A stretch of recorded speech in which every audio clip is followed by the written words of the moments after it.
संतांचा मेळा म्हणून संतांचाच अभंग.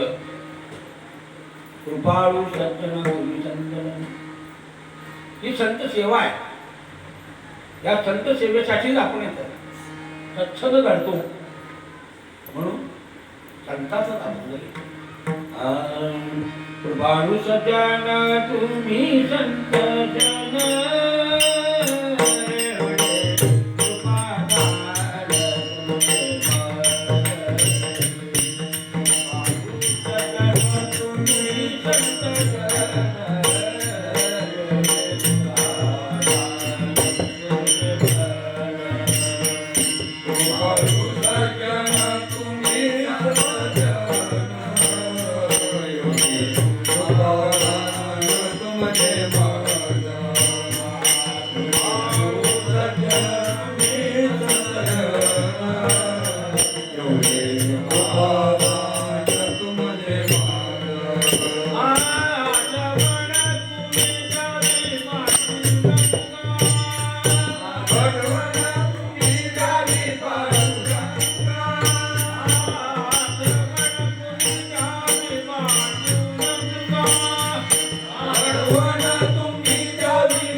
जगद्गुरु तुकाराम महाराज की जय.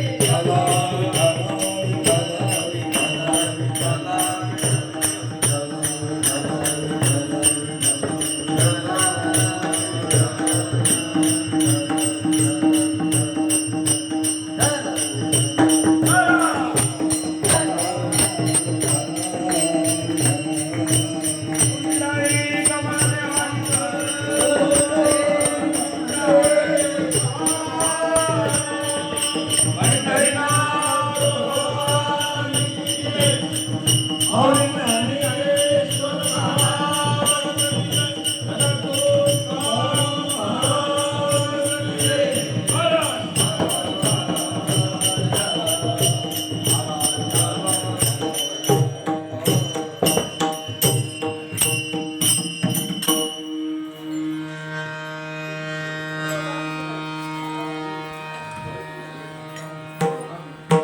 कृपाळु सजन तुम्ही संत जन कृपाळु सजन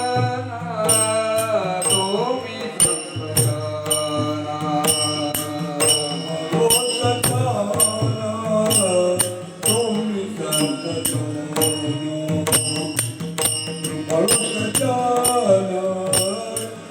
तुम्ही संत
कीर्तनाच्या सेवेसाठी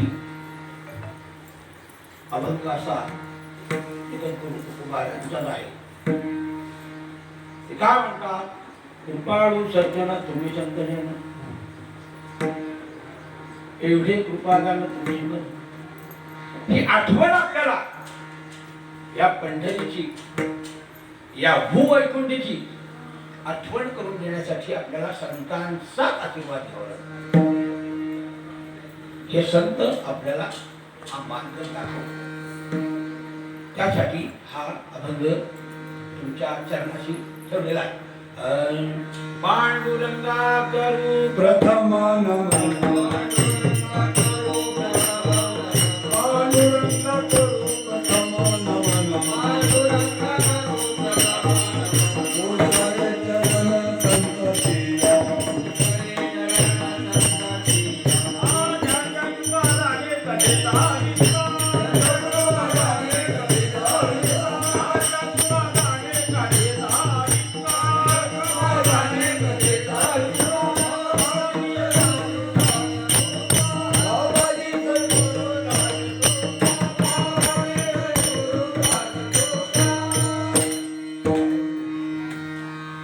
संतात आशीर्वाद.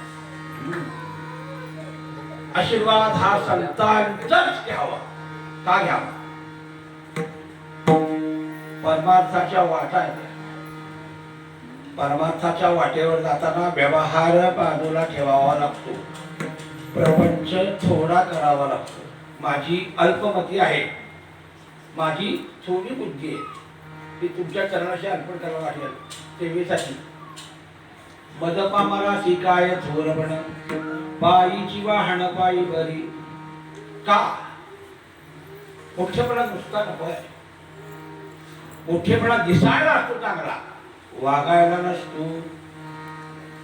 नुसते मोठा माणूस आहे नाही, तो माणूस दिसायलाच मोठा आहे, अंतर्मनात नाही. का नाही? तर आपण छोटा असलेलं परवडलं, मोठं नको. हा, मोठं म्हणलं की त्याला भरपूर व्याप असतात. व्यापारी तो व्यक्ती व्यंगून जातो. काय 2 मिनिटं सुद्धा मिळत नाहीत आपल्याला. प्रपंचाला तर काहीच नाही, परमार्थाला सुद्धा नाही. एकदा दिवसभर एक हरिपाठ वाचला की दिवसभर काही काम नाही मिळले, बस संपलं. पुन्हा हा परमार्थ फक्त 20 मिनिटं. सकाळी स्नान झाल्यानंतर, स्नान झाले, हरिपाठ वाचला, देवाची पूजा झाली, हरिपाठ वाचून सगळं का असेल नामस्मरण झालं, पुन्हा ते सगळं आपण पाहतो का?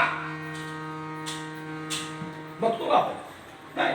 पुन्हा आपल्या पाठीमाग प्रपंच लागतो. मग प्रपंच लागल्यानंतर व्यवहारही लागतो. मग परमार्थ परत 23 तासांनी, 23 24 नाही, 23 तासांनी पुन्हा परमार्थ चालतो. देवाचा वापर फक्त कामापुरता करायचा नाही. हा, की पंचमहाभूत जे आहेत आपल्या पाठीमाग ते देव आहेत म्हणून काही लोकांची एक शंका आहे.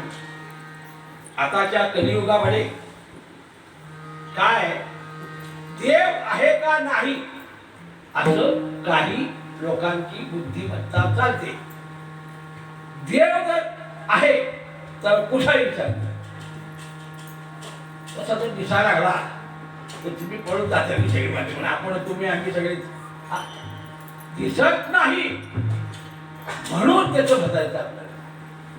मग त्याच्याजवळ जाण्यासाठी संतांच्या शिवाय पाहिजे, संतांचा अनुग्रह पाहिजे.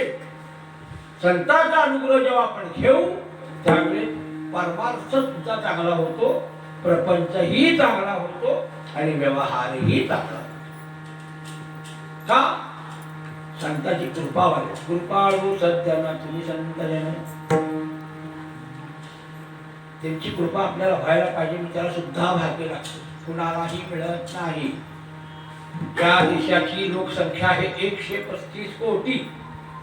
या 135 कोटी मध्ये महाराष्ट्रात 13 कोटी. 13 कोटीतली माणसं कमीत कमी ह्या पंढरी नगरीमध्ये पाय ठेवायसाठी, चरणावर दर्शन करण्यासाठी किती टक्के लोक येतात? याच्या त्यामध्ये आहेत 1 पंढरी येतात. हा कुणाला बोलवलं का? त्या पांडुरंगाने कुणाला पत्र पाठवलं, या तुम्ही या, एक दर्शन करा आणि मग जावा. मला एक कळतंय की ज्या वेळेस तुम्ही ह्या पंढरी रत्नागिरीमध्ये येता, भूवैकुंठ नगरी ही भूवैकुंठ नगरी असल्यामुळे तुम्ही या वारीला 14 दिवस, 15 दिवस, 19 दिवस, 20 दिवस, जितके दिवस तुम्ही चालत येता नामस्मरण करत, त्याची जी चिदोरी पुण्याची की तुम्हाला इथं पांडुरंग घेऊन जायला लावतो, ती चिदोरी तुम्ही वर्षभर पुरवता. त्या चिदोरीवर आपण प्रपंच, परमार्थ, व्यवहार सगळं तेव्हा करून घेतो. आपण नाही, हा आपल्याला काय, आपण प्राणी आहोत, मनुष्य प्राणी. हा लक्ष 84 युनिटून जन्माला आलेले त्यातले एक युनिटला आपण हे प्राणी आहे. हे प्राणी फक्त आपल्याला चालता बोलता येतं म्हणून मनुष्य, बुद्धी एवढं. मग बुद्धी आहे म्हणून आपल्याला देव समजतो. देव आहे का नाही, काही जणांची बुद्धी चालते, देव आहे कुठे, देव आता जर गोवात आले. आता देव म्हणजे काय, पंचमहाभूत, स्वर्ग, मृत्यू, पाताळ, पाणी, अग्नी, चंद्र, सूर्य, हे आपलं रक्षण करताय. या पांडुरंगाच्या ह्याच्यामध्ये काय आहे, आपण काय म्हणतो असं आहे, नुसता विषय आहे, दर्शन केलं निघाले, कोणा काय आपल्याला सांगणार कोण नाही. पण त्याचं जे वर्णन आहे कुणाला माहितीये का, इथं खाली हरी व हर, या हरिहराची भेट झाल्यामुळे संतांचा आशीर्वाद, संतांनी आपल्या सामान्य भक्ताला दिलेला मार्ग जो आहे तो हरिहराच्या मूर्ती बिंदुल्यासे एकी जाती, तुका म्हणे बिंदुले तेळे त्रिभुवन पण दाटले. या त्रिभुवनाचं रक्षण शिव भगवान आणि शिव विष्णू, विष्णू हे आपलं रक्षण करतात. म्हणून आपण त्यातल्या त्यात पुन्हा त्यांना प्रसन्न करून घेण्यासाठी संतांना पाठवलेला आहे. संतांना सांगितलं या मनुष्य जीवाचं माझ्याकडं भक्ती रसामध्ये विलीन होण्यासाठी काय, आषाढी कार्तिकी भक्तजनी येती, चंद्रभागेमध्ये स्नान हे आषाढी कार्तिकी का, तर या एकादशीचं, कालच्या एकादशीचं नाव आहे देवशयनी. देव भगवान विष्णू, हे भगवान विष्णू चाललेले आपल्या बळीराजा बरोबर.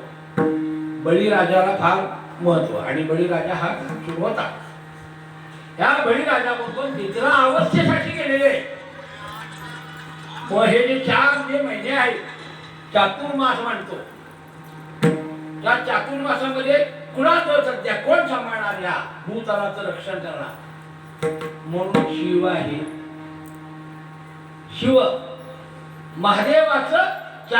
महादेवाच्या ताब्यात दिलेलं हे 4 महिने आहेत. चातुर्मास महादेवाच्या कुटुंबाला दिलं सगळं हे. हा श्रावण महिना आलं का, सोमवाराला, पुन्हा भाद्रपद महिना, गणपती बाप्पा आले, कुटुंबाची आहे. पुन्हा ज्येष्ठा कनिष्ठा कुटुंबात, म्हणून या कुटुंबाने पुन्हा त्यांची मंडळी, शिवाची मंडळी म्हणजे पार्वती, तिचं नवरात्र करतो आपण, करतो का नाही. मग त्याच्यानंतर 4था मुलगा कोण, कार्तिक स्वामी. त्याच्यासाठी त्या कुटुंबाला कार्तिक स्वामी महिना दिला अख्खा. हा दिला की नाही, म्हणजे या कुटुंबात या भूतलाचं रक्षण करण्यासाठी भगवान शिव आणि 8 महिने यावेळेस प्रबोधिनी एकादशी येते. कार्तिकीची वारीचं नाव प्रबोधिनी एकादशी. या प्रबोधिनी एकादशी दिवशी भगवान विष्णू या भूतालाचं रक्षण करण्यासाठी पुन्हा उभा. का? आपण तुळशीचं लग्न लावतो. लावल्यानंतर म्हणतो की 8 महिने 4 महिने तुम्ही निद्रा अवस्थेमध्ये होता. आता 8 महिने राहून भूतलाचं रक्षण करून भक्ताचं रक्षण करण्यासाठी जागे राहून आम्हाला आशीर्वाद द्या असं आपण म्हणतो. का? हे दोनच आहे.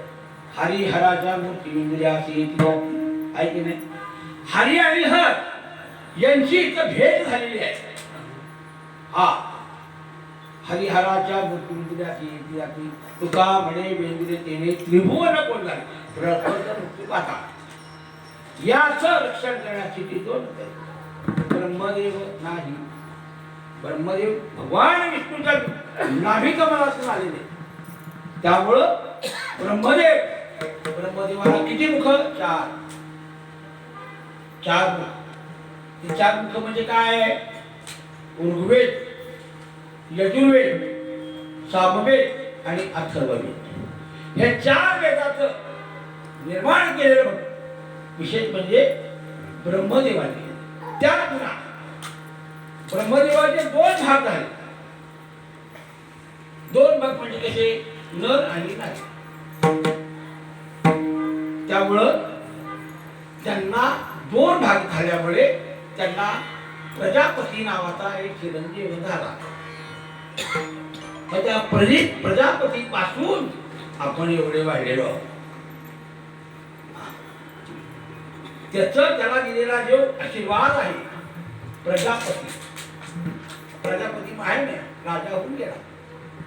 या प्रजापती राजाने जेव्हा संतती निर्माण करण्याचा आशीर्वाद घेतला, आपण त्याच्यामुळे इथं आहोत आत्ता सध्या.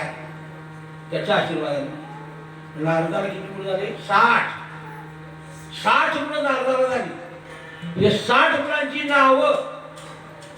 नावं काय आहे? पंचांगावर असतं बघा. विश्वास, नाम, संवत्सर. आता नाही हे संवत्सर वगैरे लिहिलं असतं नाही. ही नारदांची मुलं आहे. विवाह न करता नारदाचा विवाह झाला का? नाही. पण त्याला विवाह न करता ब्रह्मदेवाने दिलेला आशीर्वाद. आणि आशीर्वाद दिल्यामुळे हे जे 60 मुलं आहेत, 60 वर्षांनी पंचांगाची पुन्हा नावं बदलतात. विश्वराज, संवत्सर, हे जे संवत्सर दिलेत ना ते नाव आहे. आणि ह्याच्यामध्ये भगवंताला प्रसन्न करून घेण्यासाठी संतांचा अवतार आहे. कृपाळू सज्जन तुम्ही संतजन एवढे कृपादान तुमचे म्हणजे. आता आठवण तुम्ही द्यावी पांडुरंग. मला आठवण म्हणजे तुम्ही भगवान विष्णू आहात, तुम्ही भगवान वासुदेव आहात. तुमची मला सारखी आठवण व्हावी, तुमचं नामस्मरण घडावं. या नामस्मरणामध्ये गेल्यानंतर आपल्याला त्याची प्रचिती आपल्याला मिळते. का? हा जो रस्ता आहे, आज तुम्ही एवढी दिंडी वगैरे घेऊन आल्यानंतर तुम्हाला ह्या काही अनेक आनंद मिळाले. तुम्हाला आनंदाचे दोही आनंद हे आनंद मिळवायसाठी काय? इरवी प्रपंच आहेच की, इरवी व्यवहार आहे की, हे परमार्थासाठी संतांनी दिलेली वाट आहे. ही वाट आपण मार्ग लावून गेले आधी दयानिधी संत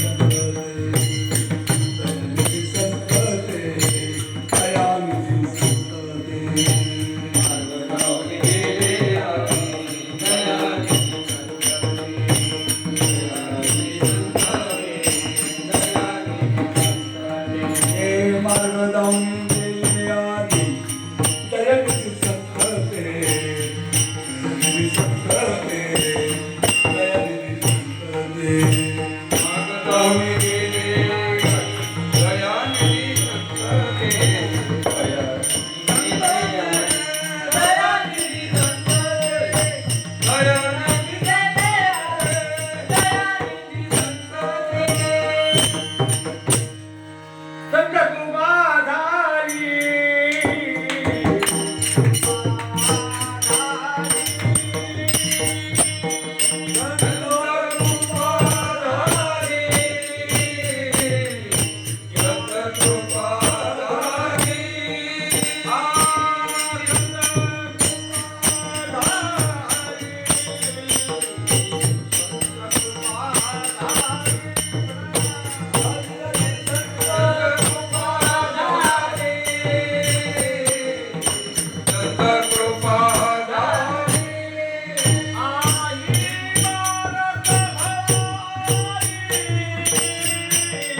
होण्यासाठी हा परमार्थ आहे.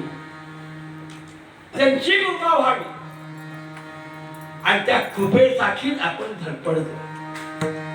एकदा कृपा झाली की काय मागं बघायला सुद्धा काम ठेवायचं नाही. कारण आशीर्वाद असतो माग शक्ती असते. ही शक्ती असल्यामुळे त्या शक्तीचा वापर भक्तीमध्ये निर्माण करायचा. भक्तीमध्ये निर्माण केल्यानंतर आपल्याला या देहाची, या प्रपंचाची, या व्यवहाराची काही काळजी करायचं कारण. पण चुकून ज्या वेळेस आपण करतो काही गोष्टी चुकतच असतात. देवाला चुकली नाही, चुकणं आपण पामर आहे हा. आणि असंख्य चुका होतच असतात. या चुकी आपण त्याला क्षमा मागितली, मागणे देहप्रती आहे, जरी चूक झाली, जरी काही झालं तर त्याला क्षमा मागायला सुद्धा अधिकार आपल्याला आहे. तेव्हा सुद्धा सद्गुरु संत आपल्या पाठीमागे उभा का संकट काळी सुद्धा सद्गुरु सारिका असे काय त्यांचा आशीर्वाद म्हणून संतांचाच आशीर्वाद आपल्याला पाहिजे. त्यामुळे भगवंताची भेट व्हायला वेळ लागत आणि ही भेट व्हावी म्हणून ही चातुर्मास, ही वारी, हा सत्संग हे जे आहे ते आपल्याला त्यांनी निर्माण करून दिलेले. त्या जगद्गुरु ज्ञानेश्वर महाराज, जगद्गुरु तुकाराम महाराज, अनेक संत, या संतांनी जी घालून दिलेली वाट आहे त्या वाटेवर आपण जातो. का आता तुम्ही इथं आला, इथून घरी गेला, एकादशी शिवाय भजन आहे का? एकादशी दिवशीच भजन इरवी आहे का? हरिपाठ रोज घरात आहे असं जाहीर सांगतो का? ज्ञानदेव म्हणे, व्यासाजी आहे, कुणाचं म्हणतो का? नाही. एकादशी दिवशीच भजन. का? प्रत्येकाला व्यवहार आहे, प्रत्येकाला प्रपंच. पण इथून गेल्यानंतर परमार्थ कधी विसरायचा नाही. हा सत्संग जेव्हा आपण घडवतो त्यावेळेस आता चालू जमान्यात जर विचार केला तर ह्या मोबाईलच्या जमान्यामध्ये मोबाईलवरच बातमी होती फक्त. इतके दिवस मोबाईल होते का? या वारीचा त्या वारीलाच आपण भेटणार ना घरी गेल्यावर. पण तुम्ही काय एका गावची नसता, वेगळ्या वेगळ्या जाती गाव नसतात. त्यांची भेट होण्यासाठी काय मोबाईल आता. त्यावेळेस होतं का? त्यावेळेस नसताना सुद्धा एकमेकांचं प्रेम, एकमेकांचा स्नेह, एकमेकाची संगत ज्यावेळेस मिळती त्यावेळेस पुन्हा वारीला यायची. केव्हा निघायचं वारीला, केव्हा जायचं आळंदीला, केव्हा जायचं देहूला, याची आठवण सारखी एकमेकात होती. पण एकमेकात होत असल्यामुळे हा भक्ती रसातला हा एक भाग. हा आणि जेव्हा आपण ह्या भाग एकमेकाच्या सत्संगतीनं, एकमेकाच्या प्रेमाने ज्यावेळेस आपण निर्माण करतो ती बुद्धी कोण देत? भगवान. म्हणजे आता भेटीला यावं लागतं ह्या भक्ताने, तो निर्माण करतो. मग तुमच्या मनामध्ये येतं आर्याच्या कार्तिकी भगवंताचं नामस्मरण तर रोज करतो काय, पण त्याची भेट घेण्यासाठी आपल्याला तिथं जायचं पाहिजे. तो आणतो तुम्हाला प्रपंचात तुम्हाला वेळ मिळतच ना. त्यातून का होत नाही तर माया इथे आली. पंढरपूरला चालू आहे, मी चालू बा पंढरपूरला वारीला. तेव्हा घरच्या मंडळी म्हणतात तुम्ही सगळे चालल्यामुळे तुमचं काय काम आहे? घरी नाही का आपल्या देव? सगळीकडे आहे. पण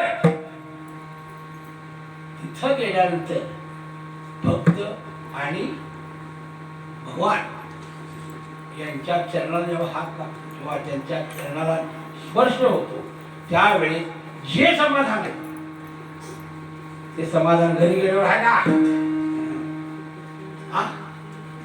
हे समाधान मिळवण्यासाठी आपण या पंढरपूरमध्ये या भूक वैकुंठामध्ये प्रमाण सांगायचं म्हणलं चालू जमान्यातलं तर असं आहे. एक 52 वर्षाची एक बाई आहे. इथे 15 किलोमीटर अंतरावर गाव आहे. त्या 15 किलोमीटर अंतराच्या गावात ती 92 वर्षाची बाई, त्या बाईला मुलं आहेत, बाळ आहे, सगळं आहे, दाखवून आहे, सगळं आहे. पण तिचं इच्छा आहे पांडुरंगाच्या नगरीमध्ये आपला देह गेला पाहिजे. तसं होतं का काही? त्याच्या परमार्थानुसार मरण कुठे यावं हे आपल्या हातात ठेवलंय का? पण ती बाई आज सगळं गडगंज आहे, पण सगळं सुरू झाली. मला पांडुरंगाच्या नगरीमध्ये देह ठेवायचा आहे. हे इच्छेचा भक्तीचा भाग आहे. तसे येईल का? जे आहेत भूनगरीतली माणसं, नगरीतली माणसं ती कुठेतरी पुढे जाऊन कुठे देह ठेवतात. हे त्याच्या हातात ठेवलंय म्हणून आहे ना. आपल्या हातात ठेवलं असतं बरोबर आहे. त्याच्या हातात ठेवले म्हणून आपण त्याच्या जवळ जायचंय. म्हणून भक्ती मार्ग आहे. तर अनेक चुका आपल्यातनं होतात. अनाथ अपराधी पद्धती आगळा परिपाया वेगळा नका करू. हे सुद्धा क्षमा मागणं असतं. आणि दुसऱ्या चरणामध्ये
अनाथ अपराधी पतिता गळा विसरला. कितीतरी अपराध आपल्यात होत असतात. या अपराधाला सुद्धा भगवंत पोटात घालून का? अनाथ अपराधी पतिता गळा परिपाया वेगळा नका करू. जरी आपण कुठल्याही वरिष्ठ अधिकाऱ्याकडे गेल्यानंतर आपले एखादं काम असतं, तो काय म्हणतो अधिकारी, हो आता नाही द्या. कारण आपलं काम नडलेलं असतं. तेव्हा नडलं असल्यामुळे म्हणतो साहेब बघा तेव्हा अच्छा झालं तर बरं. त्याचे पाय धरलं पण तो अधिकारी तसं होऊ देत नाही. मला कळतं का, उद्या या सांगितलं ना तसं भगवंतापाशी गेल्यानंतर आपल्याकडनं काहीतरी चुका झाल्या. अनाथ अपराधी पतिता गळा परिपाया वेगळा नका करू. त्यामध्ये यात स्वार्थ आहे.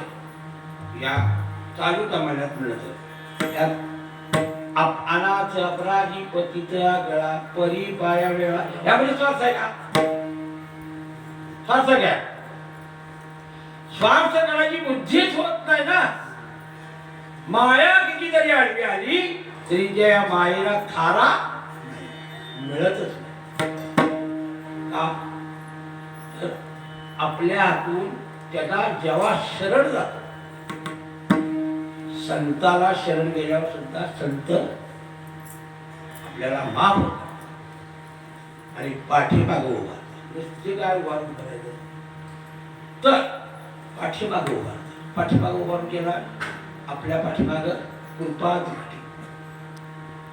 तसं भगवंताकडे आपण लीन झालो, संतांना लीन झालो, स्वभावामध्ये फरक पडतो.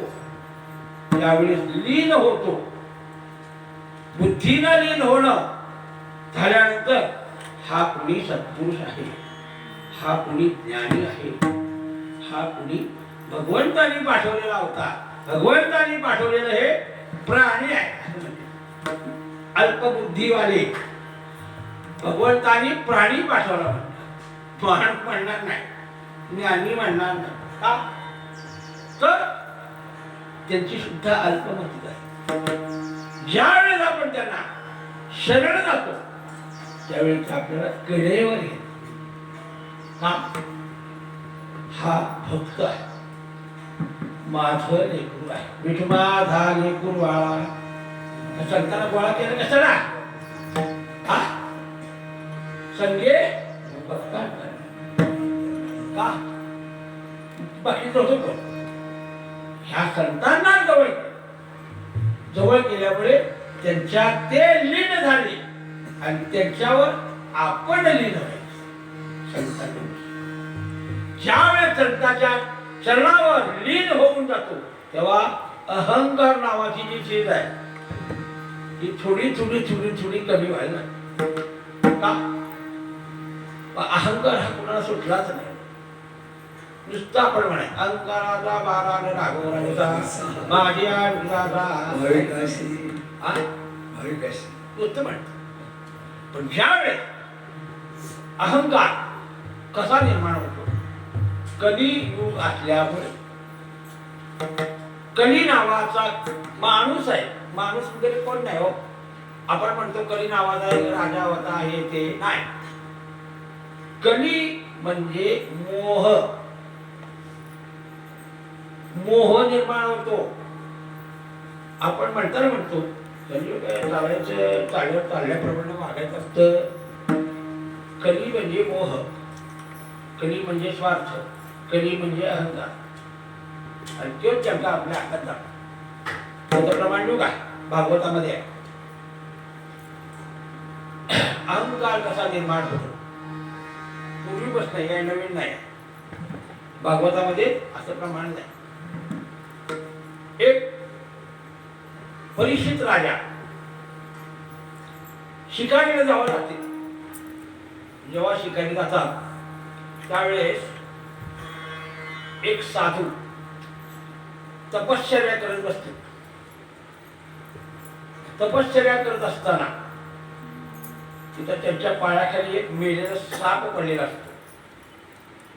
ते साप तपश्चर्या करायला बसल्यानंतर अहंकार परिणाम निर्माण झाला. मी राजा आहे, हा साधू मला बघितल्यावर उठत नाही, हे उठला पाहिजे. हा अहंकार निर्माण झाला. जो बाणाने त्या साधूच्या गळ्यामध्ये गळ्यामध्ये टाकले तर नाही. उठला नाही तर उठला नाही. हा आपलं राज्य आहे सध्या चालू आहे तसं. अशा पद्धतीनं अहंकार, मी राजा आहे, हा साधू उठला नाही म्हणून मेलेला साप गळ्यात टाकला. मग ती साधूची मुलं नदीचे स्नान करून त्या आपल्या आश्रमामध्ये येतात. आल्यानंतर कसं असतं, वडिलांच्या कुणी चूक काढली तर मुलाला राग येतच असतो. तर त्यांच्या गळ्यात साप बघून ज्या वेळेस त्याचा सुद्धा पारा चढतो, तो म्हणतो माझे वडील साप तुमच्याकडे आहे, माझ्या वडिलांच्या गळ्यात मेलेला. मग पळत जातो गंगेवर, हातात पाणी घेतो. ते म्हणतो माझ्या वडिलांच्या गळ्यामध्ये मेलेला साप टाकलाय, तो 7व्या दिवशी परत पावल म्हणून तो शाप देतो. दिल्यानंतर परीक्षित राजा आपल्या घरामध्ये आश्रमामध्ये येणार, म्हणजे राजवाड्यात आल्यानंतर कसं आहे, आता ती मुलाने शाप दिलाय म्हणलं तर वडिलांना कळतच असतं ना. नाही कळल्यानंतर शाप काढून ते काढून टाकतात आणि टाकल्यानंतर पुन्हा आल्यानंतर ते शाप देतात, तो ऐकतो. म्हणजे साधू महाराज ऐकतात. ऐकल्यानंतर ते असं कसं केलं, म्हणजे तू शाप कशाला दिला, शाप कशाला दिला, तर म्हणजे शाप दिलं मी, आता तू शाप दिला, आता काय करायचं म्हणून स्वतः साधू महाराज राजवाड्यामध्ये येतात आणि सांगतात असं असं तुमचं 7व्या दिवशी तुम्हाला मरण आहे. तिथं सुद्धा पुन्हा अहंकार निर्माण होतो राजाचा. कोण म्हणता हे राजा आहे.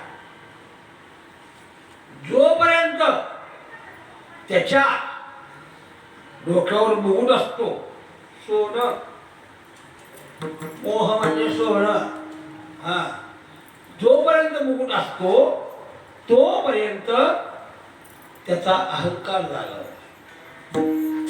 ज्या वेळेस ते मुकुट खाली ठेवतात परीक्षित राजा, त्यावेळेस या गुरुवर्य तिथं मोह अहंकार कमी होतो. बोला आता बोला काय. मग ते राजाला सांगतात साधू महाराज, आमच्या मुलाने तुम्ही गळ्यामध्ये मेलेला साप टाकला होता, त्या मुलाला आमच्या राग आला आणि त्याच्यामुळे तुम्हाला शाप दिलेला आहे, तुमच्या 7व्या दिवशी मरण. काय याला उपाय सांगा. हे अहंकार गळून पडला का, कसा मोह गळून पडला सांगा. मग त्या साधूने स्वतः परीक्षित राजाला यांच्यापुढे दिलं. कुणापुढं? शुकाचार्याकडे.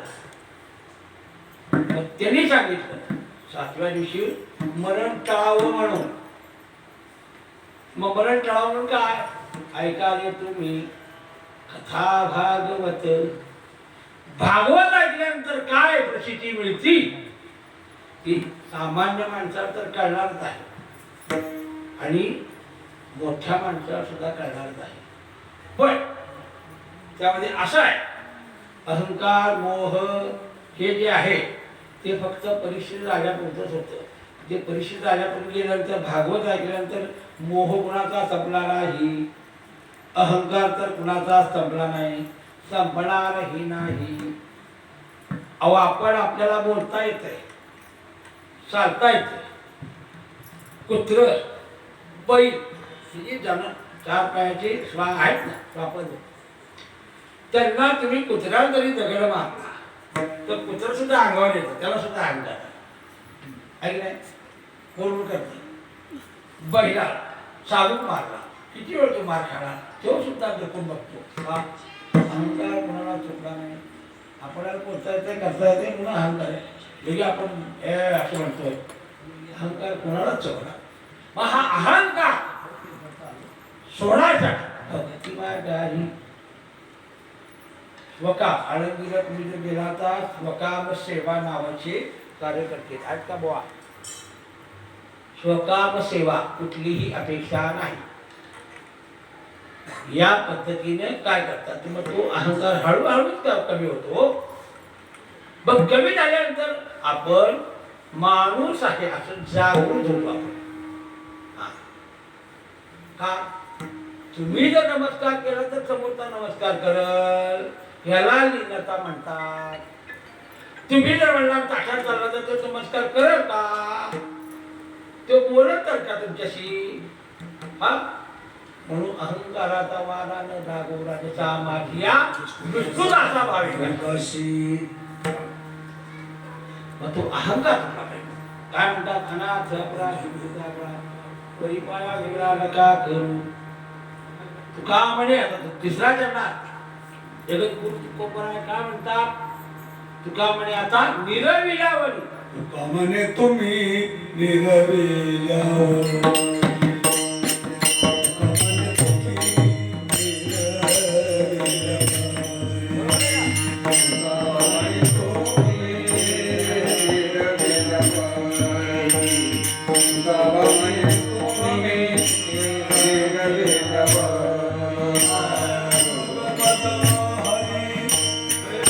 Krishna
आपल्या माझ्या म्हणजे मी नाही,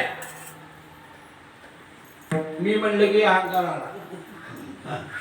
या देहाला तुमच्या चरणावर लीन होऊन ही झालेली जी सेवा आहे ती तुमच्या चरणावर आणि भगवंताच्या चरणावर अर्पण करून माझे कीर्तनाचे शब्द ज्ञानेश्वर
जगत तुकाराम महाराज की सब संतन की जय.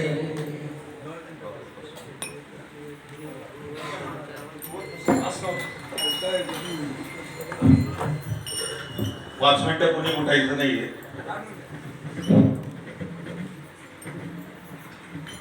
सद्गुरु कृपे आम्ही झालो भाग्यवंत.